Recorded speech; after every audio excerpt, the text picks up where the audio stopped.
বন্ধুরা, আজ ডেলিভারি বট থেকে শুরু করে রোবট শেপ পর্যন্ত এই বছরের বিশ্ব রোবট সম্মেলনে উপস্থিত হওয়া 5টি উল্লেখযোগ্য রোবট সম্পর্কে আজ আমরা এই ভিডিওর মাধ্যমে আলোচনা করব।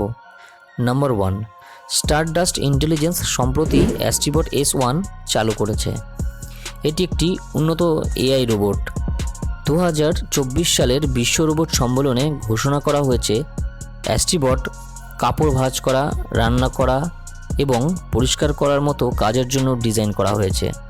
এমনকি এটি মার্শাল আর্ট অনুশীলন, গ্লাসে ওয়াইন ঢালা থেকে শুরু করে বাস্কেটবল শুটিংয়ের মতো ক্রিয়াকলাপে অংশ নিতে পারে।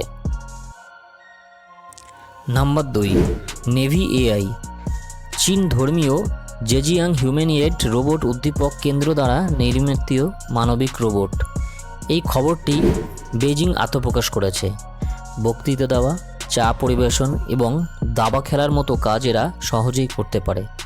নেভি এআই নির্মাতাদের 60 কিলো ভারী হিউম্যানয়েড এই আধা মানব প্রকৃতি গ্রহণ করার জন্য ডিজাইন করা হয়েছে। Number 3, Wanda. ইউনিক্স এআই এর dual arm humanoid robot on wheel একটি হোম বোট হিসাবে ব্যবহার করার উদ্দেশ্যে, যা লন্ড্রি করা বা রান্না করার বাড়ির মতো গৃহস্থালিকে সাহায্য করে। উদাহরণস্বরূপ, এই রোবটটি মামি মোটিভ আদিম ফিউশন প্রযুক্তি দ্বারা সজ্জিত, যা এটিকে থালা বাসন ধুতে সাহায্য করে। রান্নাঘরে ওয়ান্ডার রোবটটি রান্নার বিভিন্ন কাজে পারদর্শী। নাম্বার 4, অ্যাজিবট। এই রোবটটি 175 সেন্টিমিটার লম্বা এবং ওজন 121 pound. South China morning post করেছে যে এটি বিভিন্ন সেন্সর দিয়ে সজ্জিত এবং উন্নত কৃত্রিম বুদ্ধিমত্তা এআই দ্বারা চালিত।